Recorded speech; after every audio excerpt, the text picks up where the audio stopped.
four, three, two, one. Welcome, everybody, back to what we are watching, episode 13, lucky number 13, a Baker's Dozen. Yeah, I, I am Joey, your host, with my co host, Big TJ. How are you, sir?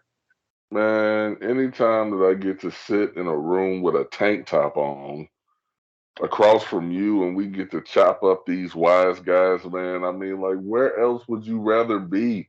For these folks that have never watched The Sopranos, I honestly believe that this is the best way to go through the series.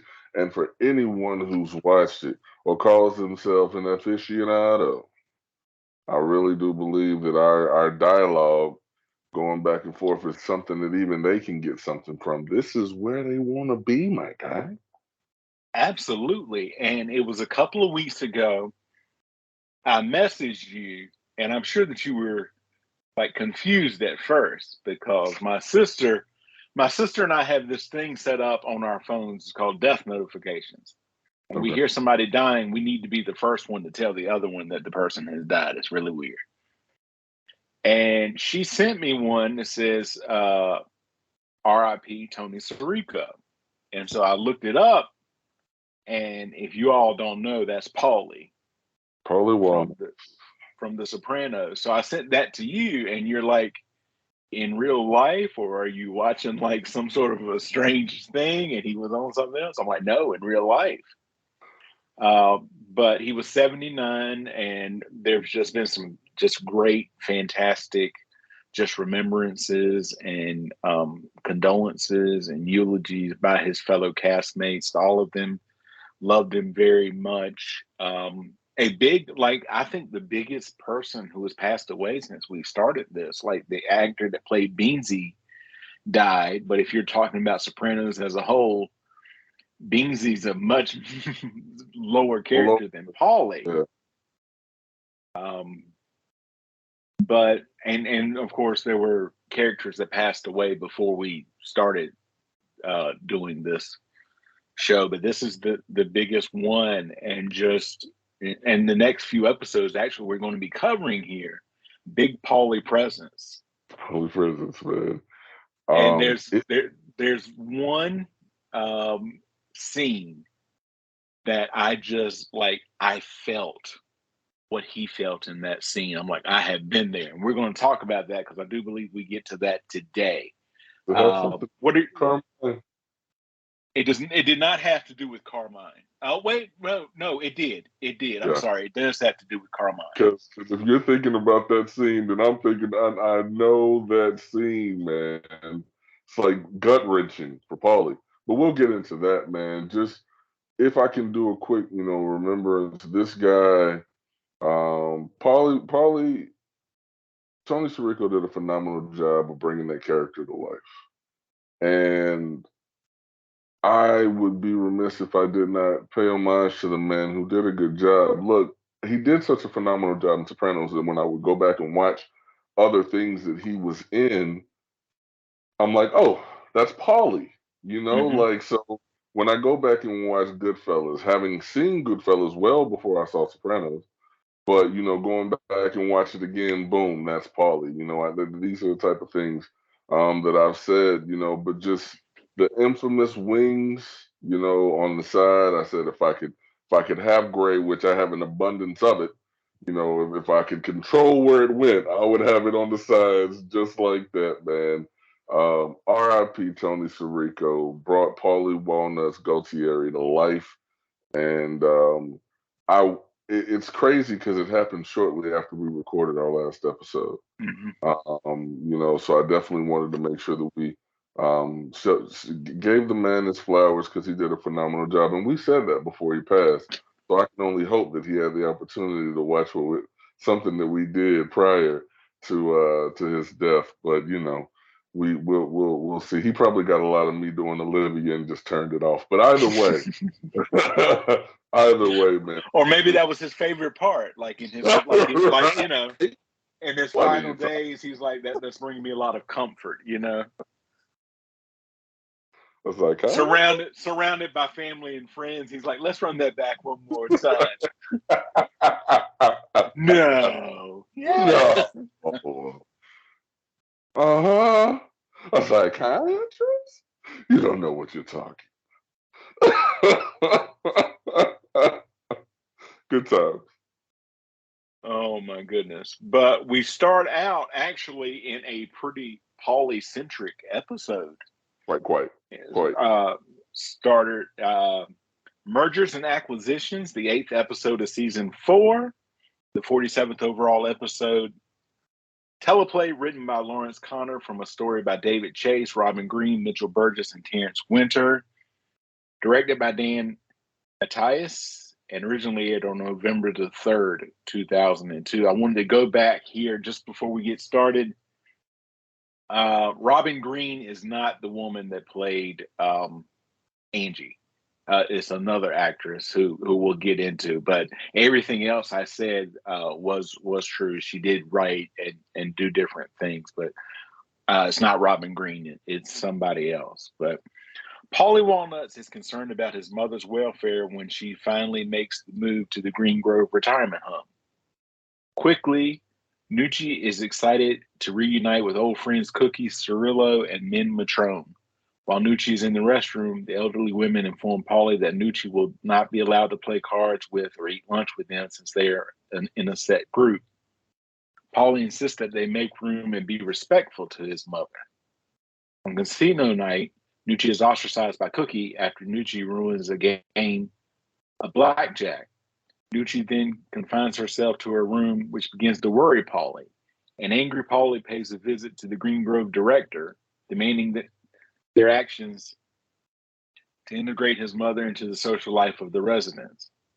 But the director tries to explain that Nucci's reclusiveness is a period of transition, and that she should also make her own contributions to change her embarrassing behavior to other residents, such as crying constantly and not putting her dentures in. In spite of this, Paulie also visits Cookie's son, Chucky, a high school principal. Now, this guy, he's just trying to get through his day. You got all these students, some days it's all he can do to get through the day, and his days are just going to get worse and worse. Worse and worse, man.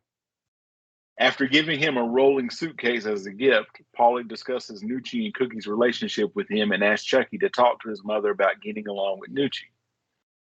Chucky tries to convince Paulie that he cannot intervene in his mother's social life.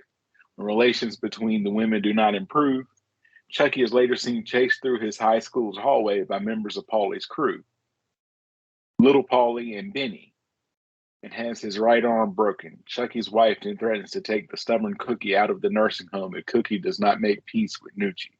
Now, what do you think those kids thought? Talking about the high school student? Yeah, just see him running through. Just to see your principal running like that, not necessarily knowing that the guys chasing them are quote unquote wise guys. Like anything. I mean, you know how I do. I like to create fiction, man. So I would have came up with some type of story as to why the principal was being chased down the hall, and 9 times out of 10, it would have something to. It would have a similar storyline to what happened to a coach in a previous season of The Sopranos. Like why else would they be chasing him through the halls? It doesn't make sense. But just that whole thing that you broke down with regards to Paulie trying to get involved when he goes to the director and she's like, "Nah, your mom's got to stop some of her behavior. She's got to stop with the crying. You know, she leaves her teeth out, which makes the other people feel more like an old folks' home than the community is ultimately what they're going for." But the biggest thing that she said to me, she's a bit of a snitch. And considering what we know about Paulie with regards to his relationship with Tony and that family because of what he is or is not letting slip to Johnny Sack, I thought that was kind of telling and kind of funny. That they made sure to put that in there. She's a bit of a tattletale, and I'm just like, oh, that's awesome. That is awesome. Meanwhile, seeing Pie O' My at the stables, Tony meets Ralph Cifaretto's new girlfriend, the Cuban Italian Valentina Lopez, who seems to have a penchant for making practical jokes. Valentina convinces Tony to have a painted portrait made of him with the the horse, and soon Tony and Valentina retreat to a hotel room and have sex. Valentina continues to date Ralph, and Tony buys her an expensive diamond horseshoe pin as a parting gift. Valentina objects. She still wants to see Tony and complains to him that her sex life with Ralph consists mostly of his masochistic fetishes. Dr. Melfi suggests that Tony is reluctant to cuckold Ralph, and in fact, Tony continues to push Valentina away until she informs him she broke up with Ralph, and he gets confirmation from Janice by agreeing to pay her $3,000 for the information that Ralph really does have unusual sexual tendencies. Now, I'll say this: the 3,000 aside, Tony knows exactly who to go to with this. All Okay. right, now tell me what he's really into. $3,000. Here you go. All right. I feel like Janice had like a PowerPoint presentation. There were like pictures. She had to explain it all. See, the thing that gets me is we see Ralphie bad mouthing her about the stuff that he had done with her. So like he's talking to Vito and a couple of the other guys, like, oh, can you believe she wanted to do this? That is what he requested. Yep. So it's like he requests these things, he gets them, and then in order to potentially prevent everybody from finding out about it and believing it, he's going to bring it up in jest to make it look like, Janice is the bad guy. And having seen the series, the people that he's talking to, it's just we're gonna get, deeper into this ball of wax, man. But I'm just like, bro, it's crazy how, you know, close to the vest these guys play anything outside of the norm. It's just like, we know Richie liked to hold a gun, Ralphie and all these guys have the E at the end. Whatever, that's a whole nother thing. Ralphie, likes what he likes. Junior is being ridiculed because of, conolingus, man. I mean, it's just Right. like it's crazy. It's crazy. As part of a long term plan formed a few episodes earlier, Tony starts giving directions to his underlings through payphone calls to Christopher and informs his lawyer that he is making steps to isolate himself from incriminating discussions. Carmela, who seems to be infatuated with Furio, empathizes with him when he leaves for Naples, Italy to attend his father's funeral. While in Italy, Furio discusses his homesickness with his uncle, but mentions that what is pulling him back to America is a woman. When Furio confides that the woman is the Don's wife, he is warned not to pursue the relationship any further, since it would be considered an act of treason and disrespect, would likely be discovered and would get him killed. The uncle goes on to tell him that the only way that he could have Carmela is if he killed Tony. Furio says that he understands. I'll be honest, I didn't think he was going to come back after that. See, I felt like he was gonna come back after the funeral. I just didn't know what it was gonna be like. Like some of the scenes that we got after he comes back were a surprise to me. Because even when he came back, he still tried to keep his distance Mm-hmm. from Carmela, and then he's giving her gifts that he has for everybody in the family except for her. Yep. And then when she points that out, he's like, "Well, I did bring you something, and it's what was it, aged vinegar Yeah. or something like that." Like, I mean, it's like they're in high, in grade school. They like each other, they do little things here and there, but it can't last, cannot last. So Mm-hmm. because, and it's because Carmela is not meant to have anybody other than Tony because every possible love interest, and I say love interest with air quotes around that, every possible love interest she's had, there's been an issue. Father in Tentola, the brother, Craftsman, of, the one guy who they bottomed out in the sporting goods store, his Right. brother-in-law. His Uh, brother-in-law. Yeah. yeah, and then now Furio, she's just not meant to get any play. Right. At home, Tony plays a joke on a showering Carmela by emptying a glass of cold water over her. She does not seem impressed, and when she discovers a broken false fingernail in Tony's clothes, it infuriates her. She vents her anger by stealing Tony's keys to the duck feed bin while Tony was showering, taking 2 bound stacks of money he had hidden there, and investing it with several stockbrokers in $9,900 segments in order to avoid the $10,000 mandatory notification to the FBI. To the IRS. After recounting the hidden money, Tony discovers that there is some missing. Before having a chance to talk about it with Carmela, he discovers the false nail, which Carmela left on his nightstand next to his car keys. Purpose. Tony walks downstairs where Carmela is reading the newspaper. He asks for coffee, which she makes, and noticing his demeanor, asks Tony if he wishes to discuss anything. He says no. AJ comes downstairs and Tony asks if he had been in the backyard. After AJ denies being in the backyard and leaves, Carmela again asks Tony if he wishes to talk about anything. He declines and asks Carmela the same. She responds likewise. So the phrase mergers and acquisitions refers to the aspect of corporate finance strategy and management dealing with the merging and acquiring of different companies as well as other assets. In this episode, it could also allude to Carmela's acquisition of Tony's cash, putting it into long-term investments. Yeah. Tony's acquisition of cousin Brian as a financial advisor and involvement of Brian in secrets from Carmela and from Brian's wife, Janelle. Tony's acquisition of Ralphie's horse, Tony's acquisition of Valentina, Mhm. and in his meeting with Dr. Melfi, Tony talks about how often in the olden days, mafia men would take their mistresses out on Friday night and their wives out on Saturday. This could be a reference to Goodfellas, in which Lorraine Bracco plays gangster Henry Hill's wife.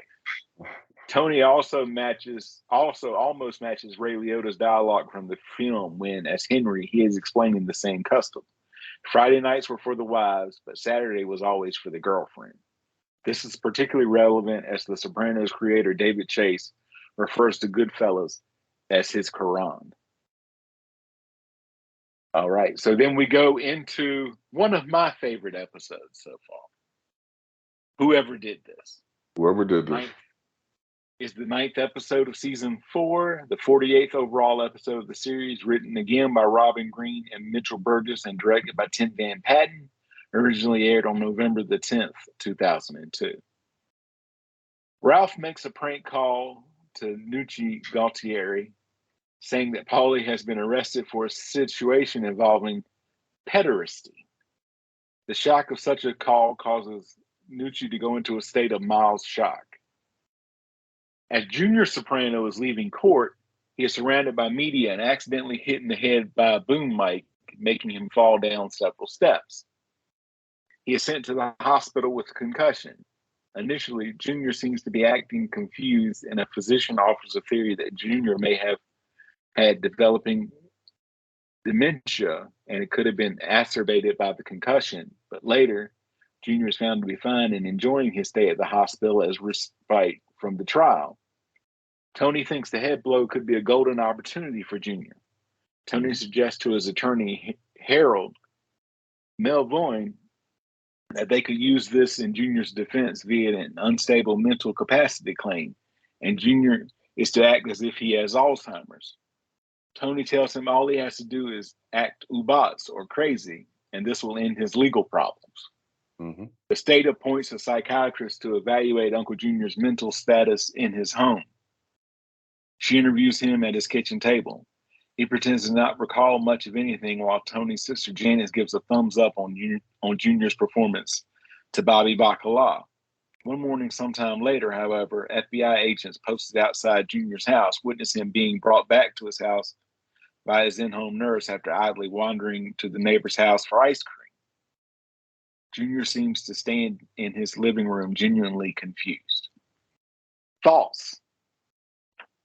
So seeing Junior take that fall was fun, especially considering how he's just so caught up in how people see him based on his trial. Like the whole thing with the illustrator, the way they were drawing him, he's like, I gotta be cool. But so to see him take that fall is one thing. I mean, it's like the way they coached him up, like, bro, you can't say you don't know your name, because they'll know you're bad. You're either they'll know you're faking it or they'll think you're crazy enough to lock you up for real. Like, it's Right. so it's a lot going on, but the funniest part is exactly what you laid out. I mean, we've got Paulie and Ralphie going back and forth, and now we're getting, Ralphie acting out by calling his mom and getting her all riled up, and we don't get to see Paulie's initial reaction to this, Right. which I would have loved to see when he figured out, because it's obvious he knew who it was, but I would have loved to have seen him figure out, and then who was there to kind of calm him down, because first response from Paulie would have been like, I gotta kill him, right? Like, I gotta kill him. So the fact that he did not react the way that I thought and expected him to initially, I'm impressed a little bit by Paulie, but that's it's short lived, short lived impressed. Because he was saying, like, look, the interior designer said something to me and I took him out. Right. Still don't get that. Like, the guy had the money. And Yeah. he's like, I'm just sitting here watching TV and it's just a stray remark versus, I mean, he made a prank call to your mother and Right. especially Ralph. Ralph just got out of the Jenny Sachs stuff. Yep. Just got There out are of it. certain there are certain people like they never learn. Like he will never learn. Ralphie's not around too much longer. Spoiler, folks, but well, I mean, I got to get into it. Ralph could live fully sense wise until he was 100. He was never going to change. No. Oh no, although I say that something's about to happen where I feel like he does change a little bit. So I'm gonna do a 180. See, you say that, but we see how he responds after that happens. Like the major thing that he does after what's about to happen to someone close to him. You Right, know, that was the opportunity to change fully right.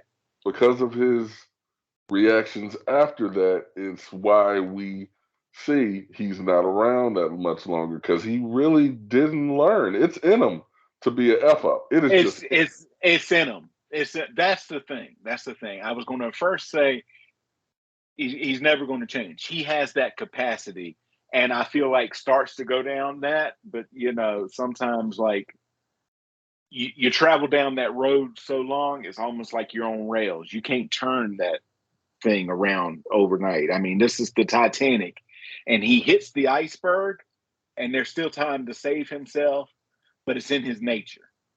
It's in his nature. hits Although the iceberg I will and say goes this, like, full speed. what? Yeah, I will say this.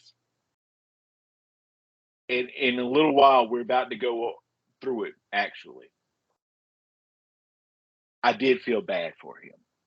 I'm I not did. excusing anything that happens before this or after this, but there's a moment where I He's feel right. bad for him. And yeah, I feel bad for him, and my appreciation for another character goes up tremendously. We'll get into it right now. When Ralph Cifaretto's 12-year-old son Justin and a friend are playing an unsupervised game of The Lord of the Rings with a bow and arrow, Justin's inadvertently shot in the chest by an arrow. The maid bangs loudly on Ralph's bathroom door while he is taking a bath, urging him to come to Justin's aid. Ralph rushes outside to see his son laying on the ground, bleeding and unconscious. Justin is quickly rushed to the hospital where he remains in a coma. In the hospital waiting room, Ralph lashes out at his ex-wife and her husband as she had just accused him of negligent behavior, not listening to Justin's request to go to the gun club, which also had a certified archery range, and at the boy who injured his son. During the altercation, Ralph has to be physically restrained by Tony, who shouts for Ralph to calm down as they were only kids, and Tony and Ralph performed similar stunts when they were the kids' age. Right. In the following days, Ralph is guilt and grief stricken and claims he regrets his actions he has done throughout his life. He even goes and visits Father Phil in Tinola to try to redeem himself, creates a $20,000 a year scholarship at Rutgers University in Jackie Jr.'s name, apologizes to Rosalie April for not being more sympathetic when her son died, and proposes to her. Rosalie declines marriage but accepts Ralph's apology. Rosalie April. Yeah. Yeah. The way that that man treated her, Big time. left her, had her like drugged half of the time and out of it, cheated on her behind her back, had her son killed, Yep. and she walked into that hospital room. I'm like, you know what, Rosalie? Several notches she went up in that. I can absolutely co-sign what you're saying right there. It would have been easy for her to just be ugly, because of all the stuff that this man did for her. But what she's understanding is the loss of a child, and his son wasn't even gone. It's Right. just understanding the particulars about how long he was gone, how long he had gone without air. Like, you're sitting there thinking he's never going to be the same. Right. So as a parent, you're sitting there looking at your kid, wishing that you could do everything in the world to change their situation, and you can't. That's where she was when Jackie Jr. was on the lam. I'm pretty sure she would have she would have given anything to cleared his book so that he wouldn't, be in risk of dying. But there's nothing that she could do. And then once she got the news, I mean, she recognized, look, that's it. There's Yeah. nothing that I can do to bring him back. And she saw that pain in another person, regardless of what he did to me. This pain that goes beyond our personal relationship. He is a human being that is suffering. So, got to show love to Rosalie on that one because, I mean, if you look at it, since this show has started, have we seen anybody else lose more? You And know, Rosalie. Yeah. No. Rosalie, I mean, honestly, bro, I mean, it's like, yeah, Tony's had some deaths, but the deaths that have been around Tony, he's been involved with. Rosalie had no choice on her husband or her son. She has just essentially been a victim to just sit there and take this on. And she's done it fairly well. I mean, if you look at her, she's still social. She's been able to travel a little bit. She's still, I mean, and it doesn't seem like she's like bumping Sarah having to work at the local grocery store handing out samples. I mean, she seems to be taken care of, but it's just the amount of loss that she's had, and for her to continue trucking, it takes some. I commend her for that. So far, the only people that I really like, and I don't have much against, are Rosalie, Bobby Bacala, and Father Phil. Although Father Phil was a little sketchy there in the first season, but now he just shows up. It's like weddings and funerals, Big and the time. occasional mass if they show it. Look, I got you say Bobby B. I got no ill will with Bobby B. I even said if I had to compare myself to a character, it would be Bobby B. Um, but Father Antantola, man, I don't know, man. I mean, he came in like real rough shot. Like he really was. What Carmela said about him calling him a manipulator and preying on women, I 100% see as accurate. He was definitely doing that. And, It's he chose that life. I want to say it sucks because he's putting himself in a situation where he can't eh, see what it would be like to be with these particular people, but he chose the life. He could always say, "Nah, I don't want to wear this outfit anymore. I want to go, teach gym, and then I can date whoever I want." True, but as long as you wearing that makeshift collar, bro, you got to lock that thing down. And he does. But he also, to your point, he also does a lot of what Carmela says. Like, it's being kind of manipulative towards these women. They come and they baking stuff, or they have stuff in the freezer and stuff like that, or you want a glass of wine and stuff. And Father Phil is there for it. Well, as long as you're pouring it, Well, he always done. Look, she offered him coffee. He was like, "Well, if it's not too much trouble, but it is getting close to that A hour now." So, like, so wait, hold up. Yeah, so clearly drinking is not a sin as far as Father Antola is concerned. He's always down. They use real wine, bro, Oh in no, they the no, communion. 100%, 100%. But the whole concept of a communion is taking of the body and the blood of Christ. When he was Right. drinking with Carmela, there was no Oh blood no. or body getting consumed. He was trying to get a little sauced, and we see Oh, him sauced. We see yeah. Oh yeah. him Although a little bit later in the night, he's like, "I'll take your confession," and he does. sauced. And then in the morning, AJ just comes back, just oblivious to everything. Yeah. Tony consoles Ralph when he breaks down in tears at the being after bringing Tony his share of recent earnings. Using the opportunity, Tony confesses to Ralph that he's seeing Valentina. Although surprised, Ralph does not seem to protest the new relationship, but passes on Tony's suggestion for him to spend therapeutic time at the stables with Pio Mai. Paulie, however, still holds a grudge towards Ralph, especially since he knows Ralph prank called his mother earlier to get even with Paulie for telling Johnny Sack that Ralph made the Jenny Sack joke. Hmm. A fire occurs at the stable where Pio Mai is kept. The horse was not emulated by the fire, but the trainer reveals that it was so badly hurt by the fire, the only humane course of the action was to put it to sleep. Tony believes Ralph set the fire intentionally to collect on the $200,000 insurance policy he and Ralph had on the horse. After going to the stables the morning the trainer calls and delivering the bad news and seeing Pile Mai's corpse wrapped up and dragged away by a tractor, Tony goes to Ralph's house. Tony delivers the news to Ralph that Pile Mai is dead. Ralph expresses his condolences to Tony, does not seem to be particularly moved by the horse's death. He and Tony go into the kitchen where Ralph is preparing eggs on the stove. Ralph seems to be more focused on informing Tony of Justin's improving condition, but Tony keeps bringing the conversation back to the dead horse. Tony will beat a dead horse. Oh, Tony will definitely be definitely.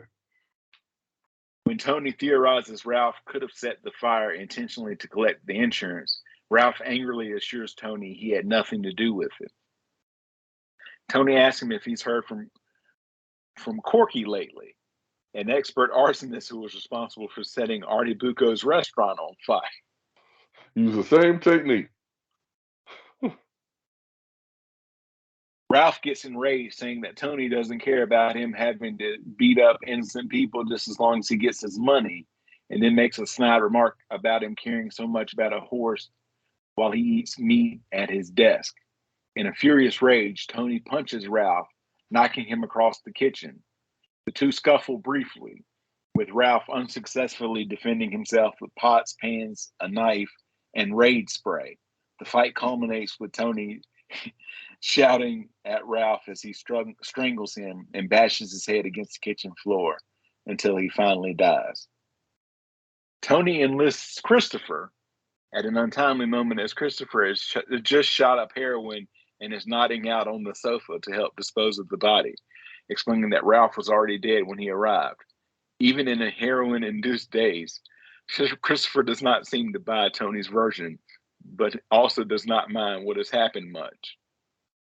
I have to say this. Now, there's a wrestling podcast that I listen to that is also obsessed with The Sopranos. There's the one that have spoiled a couple of things. They love this scene. They love it because if you go back, Tony asks Christopher about something when he comes in. Christopher's response, like, "Did you do?" He's, "I didn't," and that's the way he says it. "I didn't." I'm like, dude, you put like 5 extra syllables in that word because he's Right. so high. Because he's so high.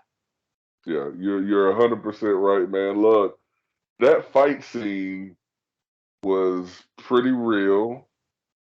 It was, to me, any as of all the altercations that we've seen Tony in, any work that we've had to see Tony get involved in, he hasn't had to get overly physical. You know, in the very first episode, we see him run a little bit, you know, after old buddy for the, no, excuse me, scratch that. He sends Christopher to run after him. He drives the car to get that guy in the first episode here. So, yeah, we haven't seen Tony getting physical. We've seen him do work, but I mean, as far as like outside of old buddy in Maine, Yeah, whenever on college, outside of that one, I can't say that we have had anybody fight back that right. much. You know, Ralphie legitimately tried to put up a fight, spraying him with Raid, hitting him with pots and pans. He's just, at the end of the day, he's a smaller guy. Unfortunately, you a welterweight trying to take out a heavyweight, man, it's not going to happen. And it is noted in the notes for this episode. Once again, Tony goes off when Ralph mentions something about his weight and meat.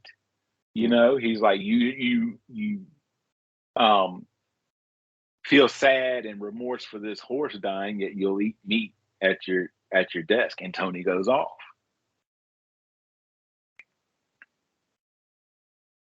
Christopher cuts off Ralph's head along with his hands, placing them in a bowling bag, discovering in the process that Ralph is bald. Now, when that wig comes off, he loses it. He's like, "Holy shit!" And wears a wig. When night falls, Christopher and Tony dispose of Ralph's body by throwing it over a cliff into a quarry. They take his head and hands to Mikey Palmisa's hospitalized father's farm. Because the ground is frozen, Tony uses a backhoe to dig up a hole while he scolds Christopher for his drug use. Christopher tells Tony that Ralphie getting whacked could be a problem, to which Tony replies, "You're the only other one who knows about it." The men shower at Bada Bing to get rid of their clothes, which are to be burned. You think about it. In the previous episode, Johnny Sack tells Ralph, "I'm the one that stops you from getting your head cut off by Tony." Right. And then a couple episodes later, he's getting his head cut off on Just think, Tony's orders, not by Tony, but on Tony's orders. you're right. Tony awakens at the strip club the next morning, calling Christopher's name, but realizes he has already left. Tony then sees a picture of Tracy on the mirror, the Bada Bing stripper who was killed by Ralph. Hmm. Tony then throws open the back door of the club and walks from the darkness into the blinding daylight of the next day. When Tony looks in the mirror the morning after killing Ralph, he sees the picture of Tracy, the stripper who Ralph killed in the episode University, as we said before. And in University, Tony and Sylvia remark that Tracy the stripper is a good looking thoroughbred. Pio Mai is also a good looking thoroughbred. It is proven that Ralph's murdered Tracy, but only suspect as to whether or not he was responsible for Pio Mai's death. In University, Ralph was particularly obsessed with gladiator films. Ralph himself dies in a violent duel to the death. In the wait, Johnny Sack tells Ralph, "I should have let Tony chop off your head a year ago." So now we're 6 episodes later. It happens. David Chase confirmed in 2021 that Ralph did, in fact, set the fire that killed the horse. He also confirmed what was already implied in the episode's subtext. Tony's murder of Ralph is not so much about the horse as it is about Ralph killing Tracy. Like he wanted to kill him back after Tracy was killed. See, my issue with that whole thing, my guy, is the fact that he didn't kill Ralph whenever Tracy died. I mean, it's like he had ample reason to put Ralph aside. If not for what he did to Tracy, which was absolutely horrible, then because it's going to cause the stain between New Jersey and New York. He had all the reason to do it, but he waits until he insults him personally, by killing the horse and then by reacting to it the way that he did. It was, I mean, when I saw that part, I felt bad for Tracy because I'm like, you deserve more than that. This man is fine. The man who killed you is finally dead, and he deserves to be, but he got off for the wrong reasons. That's ultimately what I was feeling. So rest in peace to Ralph Cifaretto.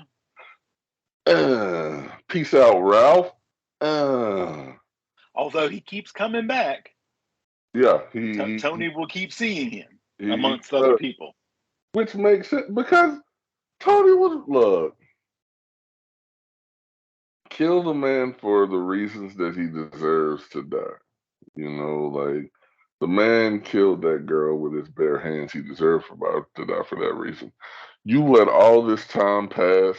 His son is now in the hospital, essentially a vegetable, and now Right. you choose to kill him. But it's just another thing, like we heard Christopher talk about. Like that stuff still haunts you. Oh yeah, oh yeah. So, and What? and you would think that you wouldn't think that somebody like Tony would do it, but we know Tony's got a lot going on up in his head, and we Oh, know the reasons why. absolutely. So then we go to The Strong Silent Type, the 10th episode of season 4, the 49th overall episode. Teleplay was written by Terrence Winter, Robin Green, and Mitchell Burgess from a story by David Chase. Directed by Alan Taylor, originally aired on November the 17th, 2002. So, a little pre-Thanksgiving episode here. We're getting into the Thanksgiving season. Loving family.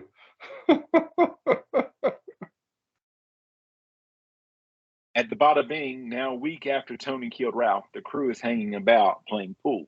Christopher walks in with a large parcel in one hand as the rest of them are discussing Ralph's disappearance. Tony decides to call Ralph in front of his crew, feigning ignorance about Ralph's fate. The parcel Christopher brought in turns out to be the painting of Tony and Pyomai that Tony had ordered previously. Distraught, Tony leaves the Bing. Almost in tears as he drives down the highway, he calls back to the strip club and orders Silvio to destroy the painting. Later, Paulie sees Benny and Little Paulie trying to burn the painting and rescues it from destruction, saying it would be an honor to have a painting of Tony hanging in his house. Paulie hangs it in his living room, but later takes it down to have it modified to garb Tony in the uniform of a Napoleon-like 18th century general. Now, this is a creepy painting. Yeah. When he finally gets it back, that painting is creepy. Ralph's disappearance is starting to become an issue. At a dinner with Silvio and Patsy, Allie Boy Barisi, speaking off the record, verbalized what some are thinking. Tony killed Ralph because of a horse. After Silvio leaves the table, Allie Boy states that any boss who kills a member of his crew over a horse should be eliminated, and that if it were the case that Tony committed such an act, Silvio would be the first in line to pull his plug. Now, do you believe that? Uh, who's Alley Boy? I mean, honestly, bro. I mean, it's just like this is just a person talking out of pocket. Do I think that I don't know that Sil could do that. I I don't know. don't either. I don't either. Not without someone extremely high on the chain, like a Carmine, giving him the green light directly. Like no side pocket talking, no tongue in cheek stuff. You're gonna be direct as possible. Not like you was with Tony and Johnny Sack. No. If you're going to tell Seal to eliminate Tony, you have to be direct with it. I can't see Seal coming to that conclusion on his own. I don't either, but especially because when Tony took Christopher out and tell him, like, look, I'm going to be running things through you, he mentioned Seal. He's like, Seal is still going to be up there, and, you know, we got to take care of Seal. He didn't mention Paulie. Nope. He didn't mention Passy, but he mentioned Seal. And I told you when I was thinking, I'm like, if something had happened to Tony, who in the crew would he depend on to make sure that Carmela and the kids were taken care of? And I think it would be Seal. Seal and Christopher, honestly, but I mean Christopher because there's relation there. Right. Based on the actual family line of it, Christopher is Carmela's cousin. Right. So that's how he has the relation to Tony. Also adding to the fact that Tennessee Moltisanti was he was his hero when he was coming up, and we'll get more into that whenever we discuss all the Saints of Newark. But you know, if there were going to be anybody to take care of Carmela, Seal and Christopher would be it. Paulie, you know, Patsy, Parisi. Also take into consideration, he did not name anyone that he has thought about taking out. You know, he killed Patsy's brother and thought that there might be might be a need to take out Patsy as well. And then Paulie's just been a little flaky, a little weird lately, so you don't know what to believe. So yeah, he's naming the people that I don't think up until this point has thought about killing. Right. Meanwhile, Tony visits Ralph's comatose son in the hospital and later has a session with Dr. Melfi. As Tony relates his pain over losing Pylamide, Melfi comments that he seems to grieve more for animals than for humans. Further, she reminds him that his sadness about the ducks leaving his swimming pool was an inner metaphor for his worries and fears about losing his family. Dr. Melfi questions whether the death of the horse can be attached to another internal conflict. When Furio returns from Naples, he has gifts for AJ and Meadow, but nothing for Carmela. Later, Carmela visits Furio at his house under the pretext of giving interior decorating tips, with AJ once again acting as an unwitting chaperone who does not want to be there. He does not want to be there at all. And receives an improvised present of a jar of homemade balsamic vinegar from Furio that he brought back from Italy. When Carmela tells Rosalie about her feelings, the widow advises that if Carmela hasn't had sex with Furio yet, she shouldn't, and only to keep Tony from exacting revenge on Furio. Mm-hmm. At a meeting, Johnny Sack demands that Tony let New York in on the HUD scam. When Tony refuses, Johnny threatens him with, "You sure you want to go down this road, Tony?" And we are far down that road. That road continues on. Oh yeah. Again at the Bada Bing, Tony calls a meeting of Paulie, Silvio, Vito, Carlo, and other key family members. Once everyone is seated and listening, Tony states that he thinks he knows what happened to Ralph and that if he's right, he won't be coming back. Tony asserts Johnny Sack had Ralph killed over the HUD scam. Tony mentions payback will be exacted later on. Others speculate and question the Jenny Sack joke and whether or not it had any bearing on Ralph's disappearance. Tony asserts that he's sure it didn't help matters. Adriana meets her FBI handler, Agent Robin Sanseverino, Okay. and feeds her as little information as possible. Sanseverino, knowing about Christopher's heroin habit, suggests that Adriana pushed for him to go into rehab and says the FBI has been sending them Hazelden Foundation pamphlets through the mail. when your FBI handler thinks that your fiance has a drug problem, send him a pamphlet. You signed me up for that? Adriana breaks down in tears when she finds that Christopher, in a heroin-induced stupor, sat on her dog Cosette, killing it. Christopher, late for a meeting with Paulie and Silvio, is carjacked and robbed while attempting to purchase heroin in a low-income barrio. When he returns home beaten, Adriana gives him a pamphlet for a rehab clinic but he hits her several times and knocks her to the floor. All right, so I'm not seeing it here, but I'm pretty sure it was this episode, or maybe at the beginning of the next one. But I'm going to talk about it here. Okay. Paulie and Silvio talking Mm-hmm. about Tony and all of his different things, and Paulie makes a very interesting comment. And he's like, "I've been here longer than you.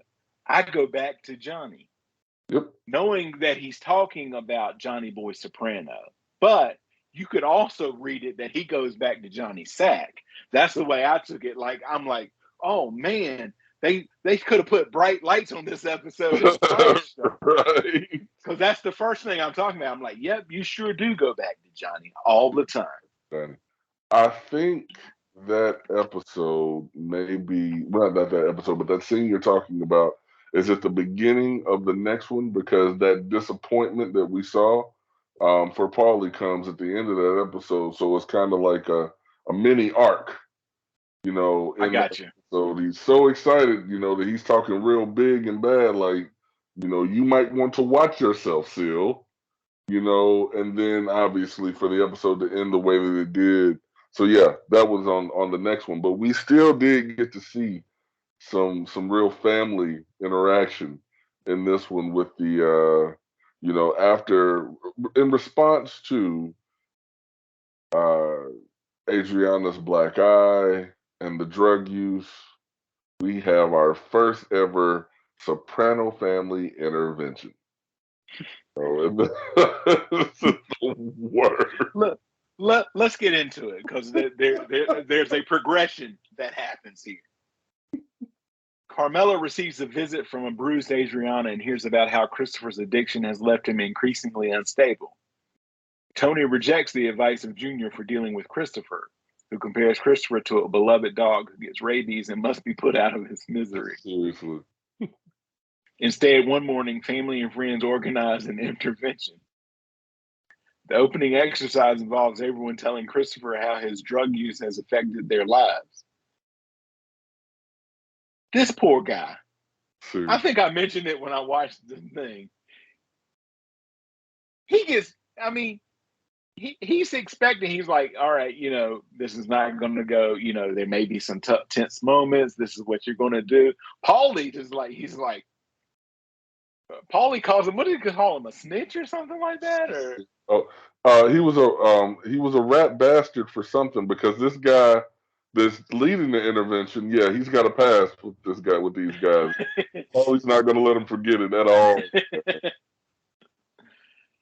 Tony becomes enraged when Adriana reveals that Christopher has accidentally killed Cosette. Christopher frequently interrupts and verbally attacks those speaking to him, and he's got all the receipts. He Bro, brings out his book of receipts. I'm sitting there watching that scene, and I'm seeing all these people sitting on their high horse, passing judgment on Christopher. Adriana herself has dabbled in heroin, so it's not outside of the realm of possibility to think that maybe she could have gotten high enough to sit on her dog. Who knows? But you got Seal, disgusting. Like, it was hilarious to see. One night I come into the Bing, you're sitting in your own filth, disgusting, and I'm just like, how does that be constructive or help him at all? But Tony's upset with him because he killed Cosette. Tony just had Christopher help him dispose of a body and help him lie about it. How is Tony in any position to point at Christopher? And that's the thing that got me when Christopher was ready to pull these receipts out and pull everybody's card, like, Seal, Mom, like, all y'all trying to jump on me right now, but all y'all got skeletons too. Let's talk about it. And then he gets his ass whooped badly. He makes veiled references to the Pine Barrens. Yep. He mentions Silvio's infidelity. The counselor tries to stop the accusations flying in the room, but that dude should have just got up and walked out of the room. He was over. It was over. It was a wrap. It was a wrap. But when Christopher starts to disrespect Tony and insults his own mother, that's it. He gets a beating from the men in the room. Before really getting started, the intervention ends with Christopher being taken to the emergency room with a hairline skull fracture. At the hospital, Tony tells Christopher that the only reason Christopher is alive is because you're my nephew and I love you. Right. He arranged for Christopher to go to a rehab clinic in Pennsylvania and demands that he not leave until he is clean and sober, telling him that Patsy will be staying at a Howard Johnson's nearby. Tony says that Patsy's assignment is to be on hand in case of emergencies. While that may be indeed so, Tony strongly implies that Patsy is also there to kill Christopher should he attempt to leave the clinic without graduating, nephew or no nephew. Yep. Christopher arrives at the clinic with Adriana and Patsy. His chocolates are confiscated because they contain caffeine, and he says goodbye to his fiancee before entering the facility. Tony later pays a visit to Uncle Junior but finds him napping. Svetlana is there without her prosthetic leg and using crutches. They exchange small talk on the couch. Svetlana discusses the difference between Americans and other worlds' outlooks. Americans don't expect anything bad to happen and are surprised when it does, while the rest of the world expects the worst and are not disappointed. Tony remarks that Svetlana, in partial shadow with her blonde hair and cigarette smoke wafting about her, reminds him of Greta Garbo. They look at each other intently, kiss, and then have sex on Uncle Junior's couch. Afterwards, while Tony dresses, he suggests seeing her again. Svetlana says it's not a good idea, and Tony seems upset. When Junior's home help nurse, Bronco, arrives unexpectedly and finds them sitting together. Tony leaves. The episode closes with juxtaposing scenes of both Tony and Furio preparing food and eating alone in their respective homes without Carmela. Tony microwaves rigatoni and pours a glass of milk from a plastic bottle, while Furio boils pasta and then fries it, grates cheese, and has a glass of wine. The music of military drums starts playing in the background. Paulie, also home alone, hangs the painting of Tony and Pyle and I over his fireplace. Tony has now been redone to look as an 18th century Napoleon-like general, as Paulie wanted. Paulie sits with his back to the painting and turns the television to a Yankees game. However, the eyes of Tony in the painting still seem to bother him. There's an unintended and unfortunate reference during the intervention scene when Christopher taunts Tony about his eating habits and predict you'll have a heart attack by the time you're 50. James Gandolfini would in fact die of a heart attack on June 19, 2013 at the age of 51. Damn. See, stuff like that, man, is freaky, bro. I mean, like it Yep. really is freaky because while James Gandolfini and Tony Soprano are not the same person, you would be blind to say you're watching Sopranos from beginning to end and not noticing Tony Soprano getting significantly bigger Mm-hmm. throughout the show. So that statement rang true, and I mean, and it sucks. Not, I mean, any life loss is tragic. Whether they're talented or not. But James Gandolfini was a talent. Absolutely.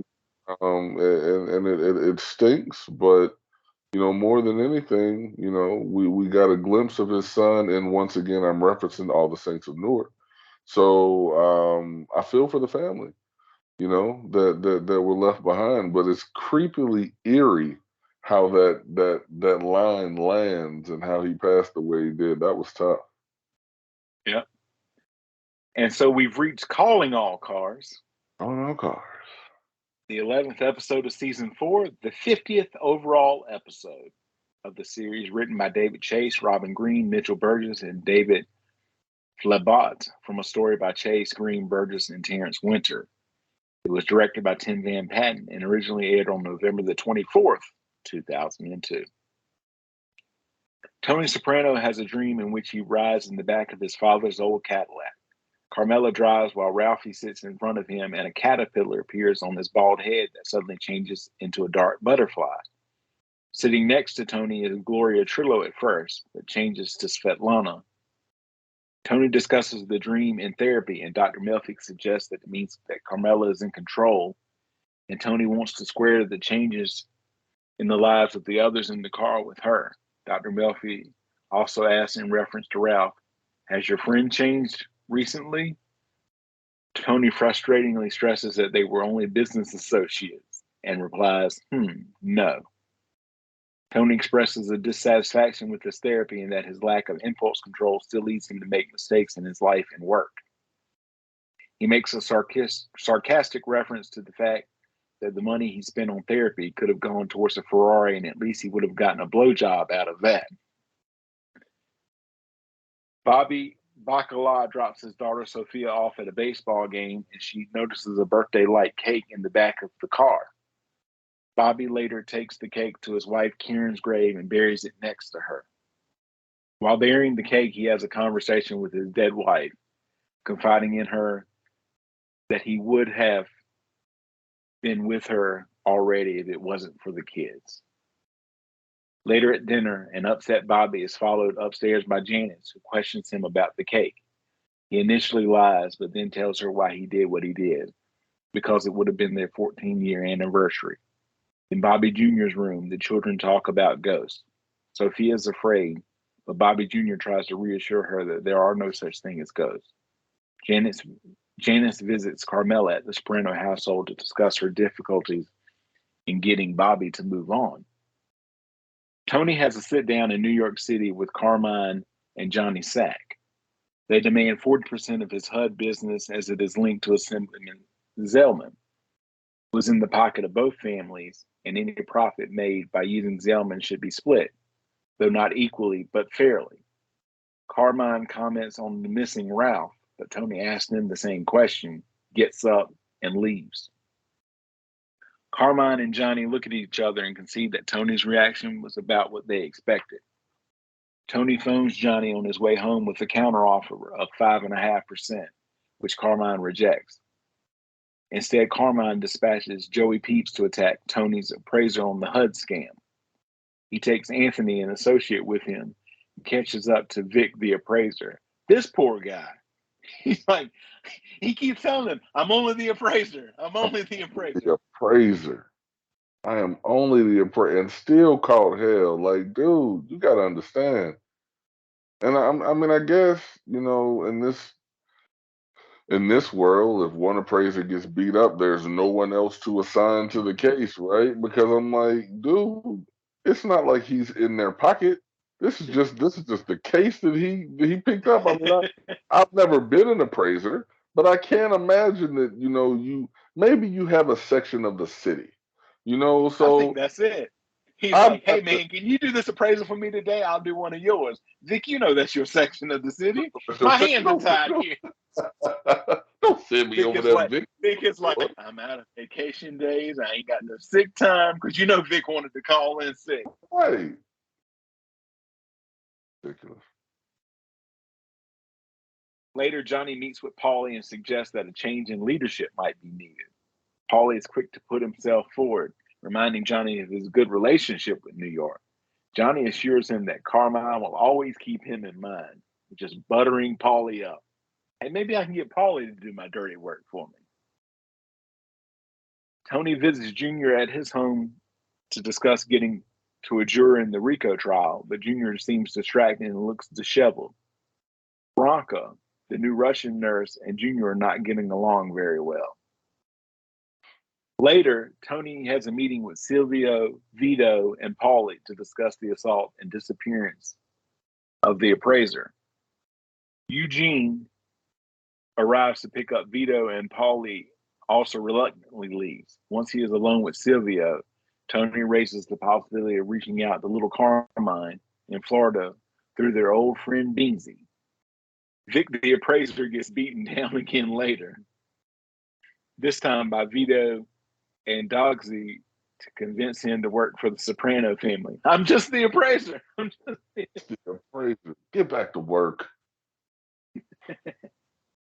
At the Sopranos Sunday dinner, the DeAngelises and Bacalaris are visiting. After dinner, AJ disappears in his room with his girlfriend, Devin, but Carmela insists that he play a game with Bobby Jr. and Sophia.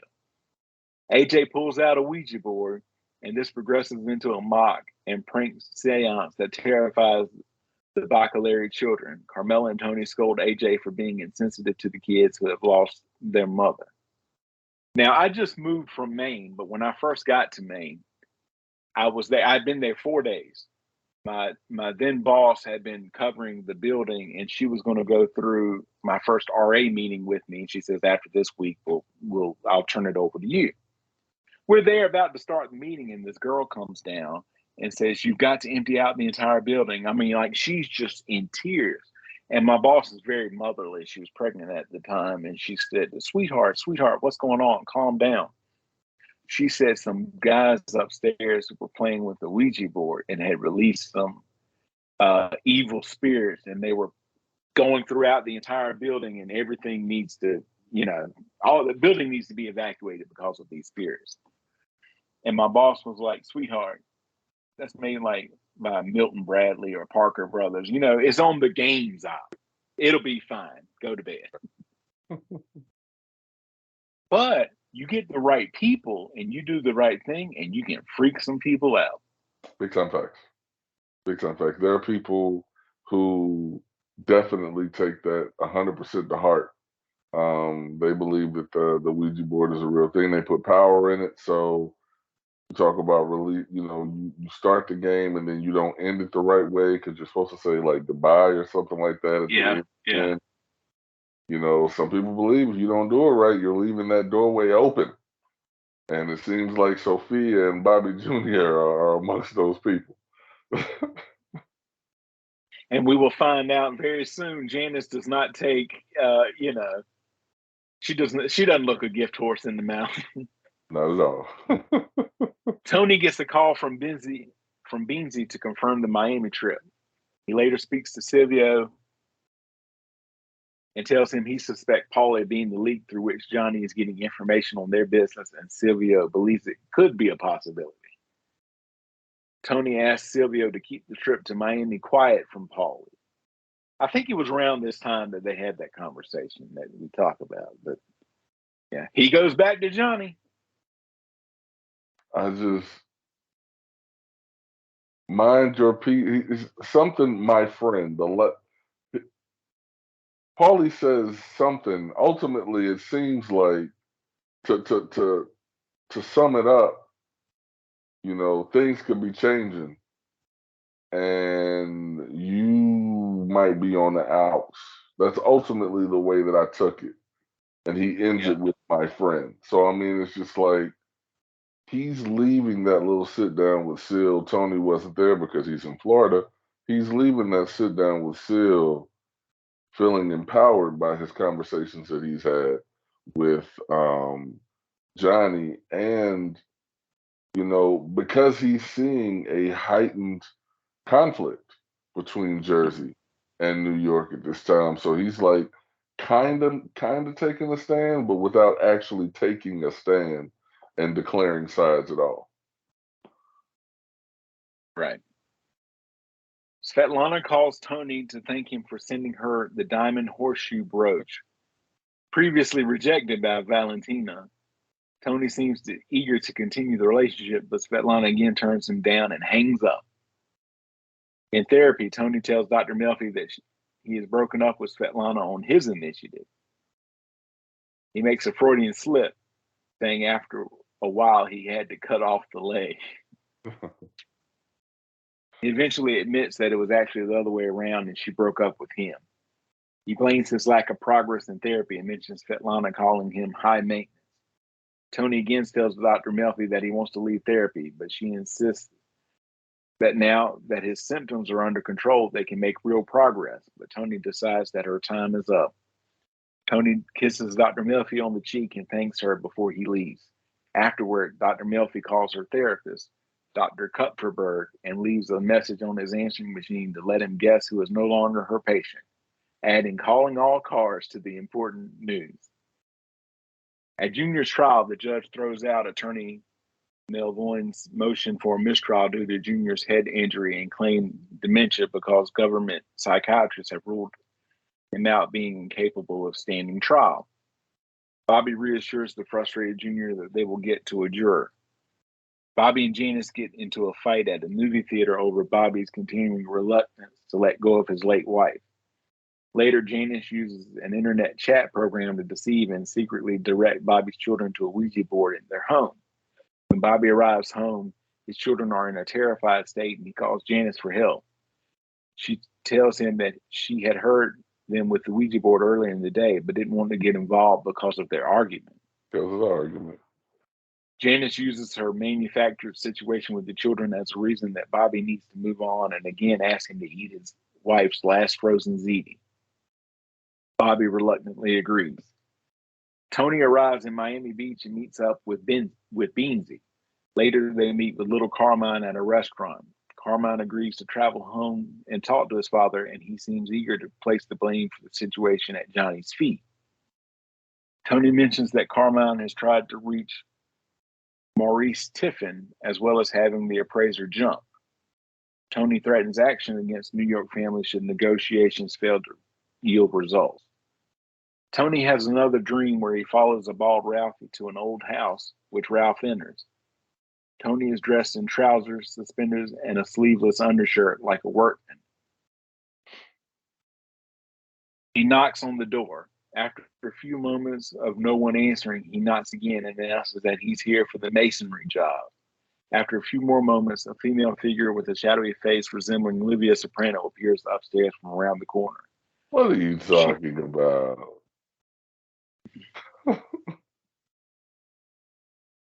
She walks slowly downstairs in shadow, but stops halfway staring at him.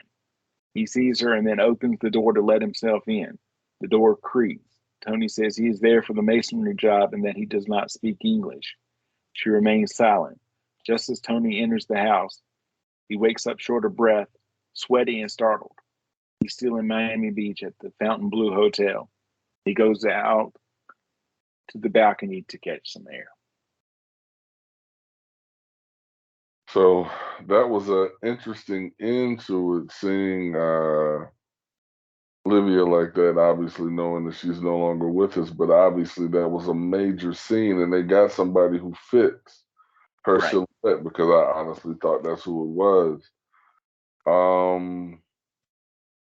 I did not know if that had anything to do with, because I'm sitting there thinking, like, why is he, I don't speak much English, why is he having this flashback? Unless this Right. is his mind subconsciously tell him he needs to keep an eye on Furio, because the only person that we have in Tony's circle who doesn't speak the best English is Furio. So I was just trying, I mean, that's just me grasping at straws, trying to understand it all. But this was another powerful episode because it lays groundwork for what's coming. Mm-hmm. We've got some major change coming, and all of that, comes from a beef with New York. It's like once the wound was opened, there really wasn't any closing it. So I'm excited to see what we got coming, man. I really am. And it's the next episode, which when we get there, we'll discuss it on our next episode, where a lot of things happen between Paulie and Carmine. Paulie's big in the next episode as well. Yeah.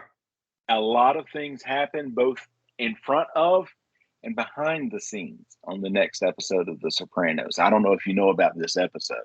I'm not. I mean, look, you gonna. I know you always let me know a little something about the episodes that I don't know, man. So I appreciate you for telling me the biz.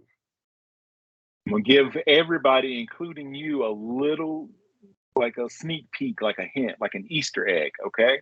All right. Then the next episode, anybody who's involved in that series, they call it the week that Tony Soprano disappeared.